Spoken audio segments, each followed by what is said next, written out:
Hello दोस्तों, welcome to my YouTube channel science by Vimlesh sir. आपके अपने परिवार पर स्वागत करते हैं।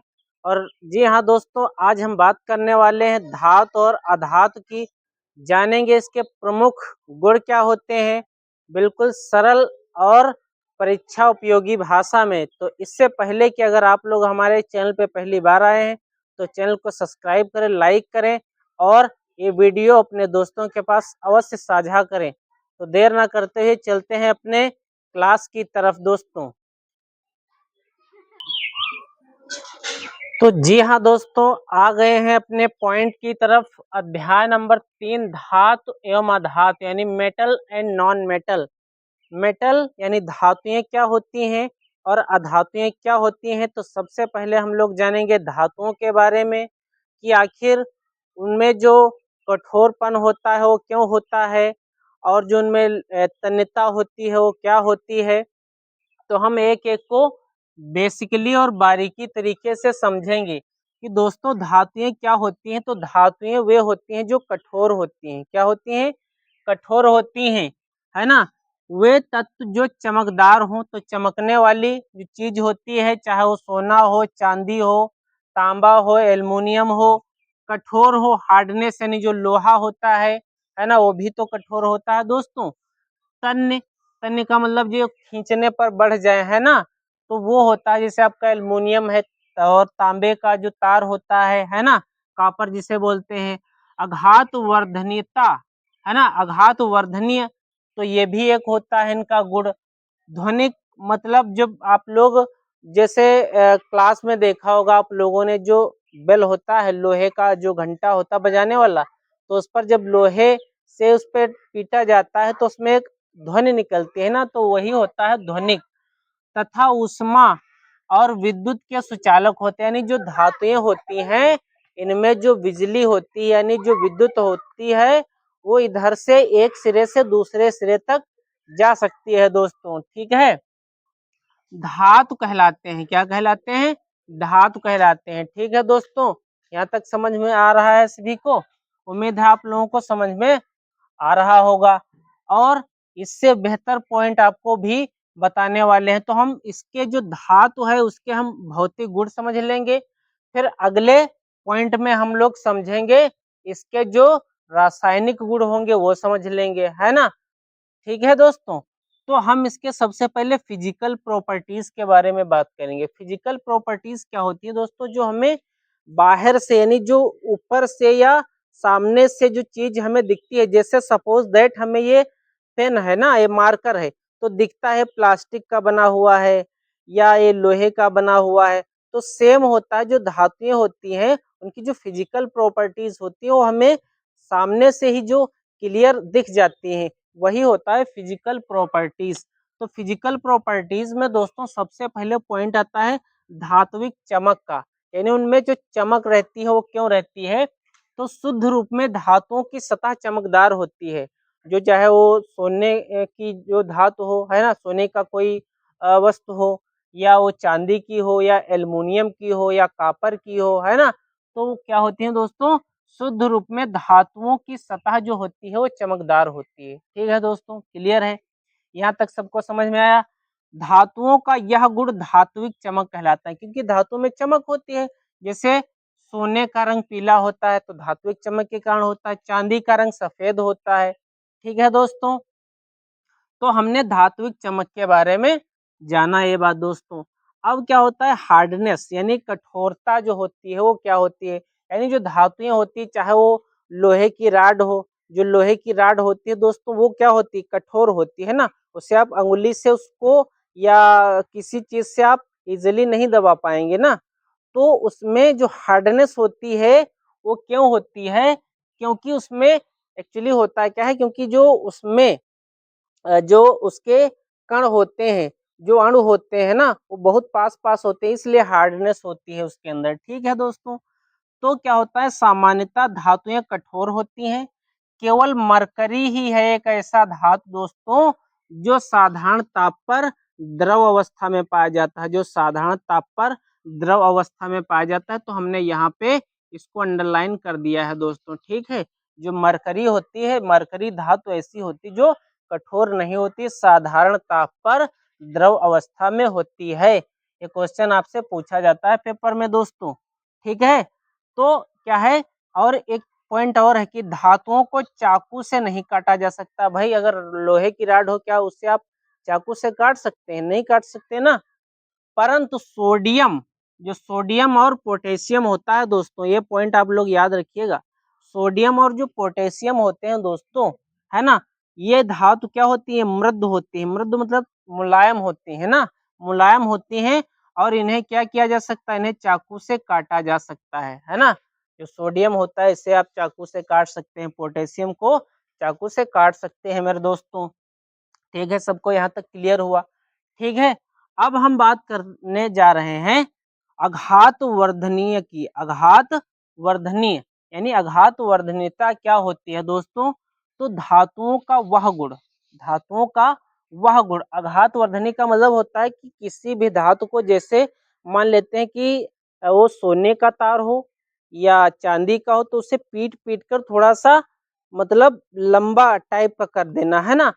तो क्या है कि धातुओं का वह गुण जो उन्हें पीटे जाने पर बिना तोड़े, मतलब तोड़ना नहीं होता है ना, बिना तोड़े पतली चादर में परिवर्तित होने की जो क्षमता होती है दोस्तों, प्रदान होती है, उसे हम आघात वर्धनीयता कहते हैं, यह कहलाता है दोस्तों। ठीक है, क्लियर? यहाँ तक सबको समझ में आया? जैसे सोने, है ना, सोना जो होता है, चांदी होता है, इनके जो आभूषण बनते हैं, उसको अगर कोई दिक्कत होती तो उसको थोड़ा सा पीट करके ठीक कर लिया जाता है। जो ज्वेलर्स होते हैं, जो आभूषण विक्रेता होते हैं, उनके यहाँ जो ये सब काम जो है, इसलिए आसानी से हल्का सा चोट दे के उसको ठीक कर दिया जाता है। तो उनमें ये क्वालिटी, ये गुण पाया जाता है, ये फिजिकल प्रॉपर्टीज होती हैं दोस्तों। फिर क्या है? तन्यता, है ना। तो धातुओं का वह गुण जो धातु को पतले तार में खींचे जाने पर, है ना, खींचे जाने पर क्या होते हैं? वो तार मतलब मतलब थोड़ा सा चादर के रूप में जो है बदल जाते हैं, वही तान्यता कहलाता है दोस्तों। ठीक है, वही क्या कहलाता है? तान्यता। मतलब तार को खींचकर बढ़ा देना, है ना। जैसे तार होता है कापर का, आप खींचते थोड़ा सा बढ़ जाता है, नहीं बढ़ जाता? तो ये गुण होता है तन्यता के कारण। ये धातुओं के फिजिकल प्रॉपर्टीज है दोस्तों। फिर क्या है? जैसे चांदी के तार हैं, एल्युमिनियम के तार हैं, है ना, तो इनको खींचकर बढ़ाया जा सकता है। फिर ऊष्मा।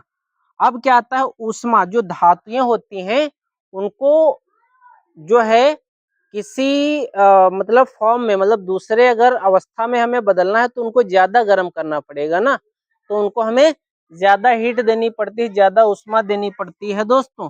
तो धातुओं के जो गलनांक होता है वो भी, और क्वथनांक का मतलब होता है उनको ज्यादा गर्मी दे करके आप उसको दूसरी अवस्था में चेंज कर सकते हो। जैसे आप लोग देखा है कि गांव में जो क्या होते हैं, वो लोहार जो होते हैं ना, तो वो क्या करते हैं, किसी भी धातु को पीटते हैं तो उसका साइज बदल देते हैं ना, उसका आकार बदल दिया जाता है ना। तो उसको ज्यादा गर्मी देते हैं, ज्यादा हीट करते हैं, तभी वो जाके बदलता है। ठीक है दोस्तों।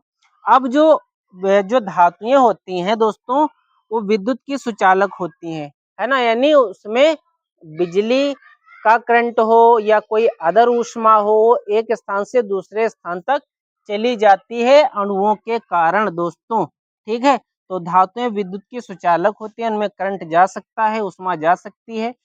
चांदी जो होती है दोस्तों, चांदी विद्युत की सबसे उत्तम चालक है, सुचालक है। ठीक है दोस्तों। तो उम्मीद है आप लोगों को ये पॉइंट समझ में आ रहा होगा और समझ में अच्छे से आता है। तो आप लोगों से यही कहना है कि अगर आप लोगों को एक चीज आपको अच्छी लगे, समझ में आए, तो आप लोग अपने दोस्तों, अपने मित्रों की भी मदद कर सकते हैं, वीडियो को शेयर करके, वो भी सीख सकेंगे। क्योंकि एक जगह ठहरा हुआ पानी कभी भी प्रगति पे और दूसरों के यूज के लिए नहीं होता है दोस्तों। तो वीडियो को शेयर अवश्य करें। तो अब हम चलते हैं, इसके जो रासायनिक गुण होंगे, धातुओं के रासायनिक गुण के बारे में हम लोग समझेंगे। ठीक है दोस्तों, तो चलते हैं अपने पॉइंट की तरफ। तो जी हाँ दोस्तों, अब हम बात करने वाले हैं धातुओं के रासायनिक गुणधर्म के बारे में। यानी केमिकल प्रॉपर्टीज ऑफ मेटल्स।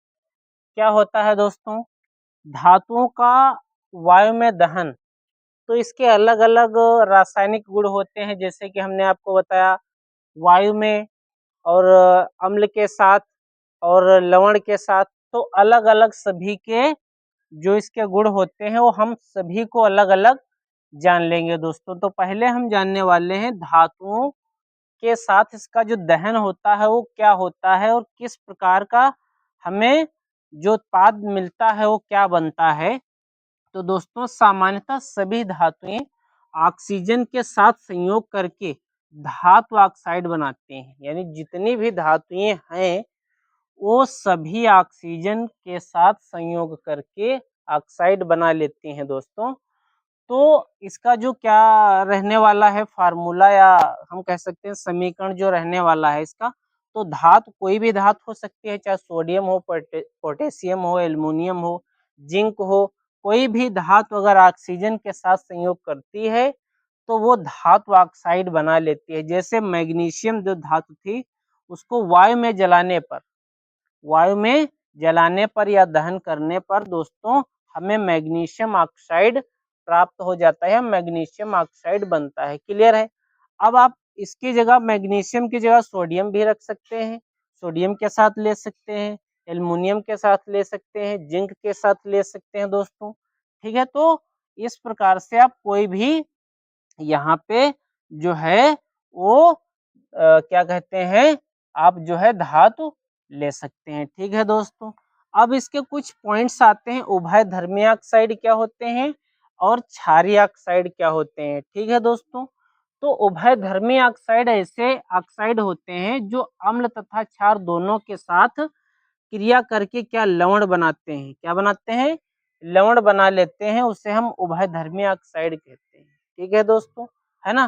तो क्या अम्ल और क्षार के साथ जो क्रिया करते हैं, जैसे एल्युमिनियम क्लोराइड है ना, तो ये क्या है, ये आपका क्या बना, ये लवण बनता है, क्या बनता है, लवण बनता है। ठीक है, ठीक है दोस्तों, यहाँ पर हमने क्या बताया था, अम्ल तथा क्षार दोनों के साथ क्रिया करके लवण बनाते हैं, जिसे उभयधर्मी ऑक्साइड कहा जाता है। ठीक है दोस्तों, क्षारीय ऑक्साइड क्या होते हैं, क्षारीय ऑक्साइड अधिकांश जो होते हैं दोस्तों ये धातु ऑक्साइड में अघुलनशील होते हैं। जो क्षारीय जो ऑक्साइड होते हैं ये धातु ऑक्साइड जल में अघुलन मतलब नहीं घुलते हैं। ठीक है, लेकिन इनमें से कुछ जल में घुल जाते हैं, लेकिन कुछ ऐसे होते हैं जो जल में घुल जाते हैं और क्या बनाते हैं, वो क्षार बना लेते हैं, क्षार ऑक्साइड बना लेते हैं, इसलिए इसे क्षारीय ऑक्साइड कहा जाता है, क्षारीय ऑक्साइड कहते हैं दोस्तों। ठीक है,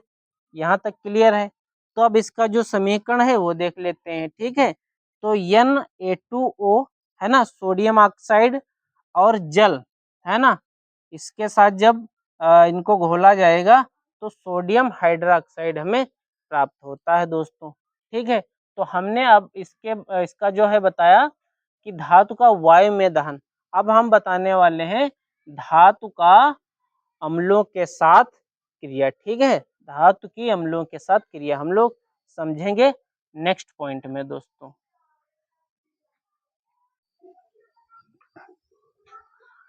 तो जी हाँ दोस्तों, हम आ गए हैं अपने वीडियो के लास्ट पॉइंट की तरफ, और आगे क्या जो टॉपिक बचा है हम नेक्स्ट वीडियो में कवर करेंगे। लेकिन इसका जो अगला पॉइंट है वो देख लेते हैं दोस्तों, धातु की अम्लों के साथ क्रिया। तो धातुएं जो होती हैं, धातुएं अम्लों से क्रिया करके दोस्तों संगत लवण व हाइड्रोजन गैस बनाती हैं। ठीक है, जो धातुएं होती हैं दोस्तों वो क्या अम्लों के साथ क्रिया करके संगत लवण और हाइड्रोजन गैस बना देती हैं दोस्तों। क्या होता है, धातु और तनु अम्ल जब मिल जाते हैं तो लवण और हाइड्रोजन गैस बनती है दोस्तों। जैसे क्या है, Fe है और 2HCl मतलब हाइड्रोक्लोरिक अम्ल है, तो ये तनु अम्ल है, तो क्या बना, FeCl मतलब लवण बन गया। ठीक है, और हाइड्रोजन गैस दोस्तों बाहर निकली, है ना। अब इनका जो जो धातुएं होती हैं इनकी अब क्रियाशीलता का जो घटता हुआ क्रम होता है, ये पेपर में दोस्तों पूछा गया था बोर्ड के, ठीक है, बोर्ड के जो है एग्जाम में दोस्तों ये पूछा गया था, ठीक है, एग्जाम में पूछा गया था कि जो धातुएं होती है उनकी अभिक्रियाशीलता का जो घटता क्रम होता है वो दोस्तों क्या होता है। तो ये क्रम आप लोग याद रखिएगा दोस्तों, ठीक है, ये क्रम आप लोग याद रखिएगा, ये बहुत ही इम्पोर्टेंट है दोस्तों। तो अब इसके जो बेसिकली जो बचे हुए पॉइंट बचे हैं, ठीक है, धातु के, वो हम नेक्स्ट वीडियो में कवर करने वाले हैं। और आप सभी लोगों से ये रिक्वेस्ट है कि अगर आप लोगों को वीडियो हमारा पसंद आया है, आप लोगों को अच्छा लगा है, आप लोग कुछ हमसे सीख पाए हैं, तो ये जानकारी आप लोग दूसरों के साथ भी साझा करें, क्योंकि रुका हुआ पानी और ठहरा हुआ इंसान कभी एक दूसरे को कभी भी शिक्षा या ज्ञान नहीं दे सकता। इसलिए आप लोग वीडियो को अपने दोस्तों के साथ भी शेयर करें, अपने मित्रों के साथ भी शेयर करें। और चलते चलते आप लोग दोस्तों वीडियो को देखा है आप लोगों ने तो चैनल को सब्सक्राइब कर दें, लाइक कर दें। और आप सभी का हमारे साथ अंत तक वीडियो के बने रहने के लिए आप सभी का बहुत बहुत धन्यवाद। Thank you so much. जय हिंद, वंदे मातरम।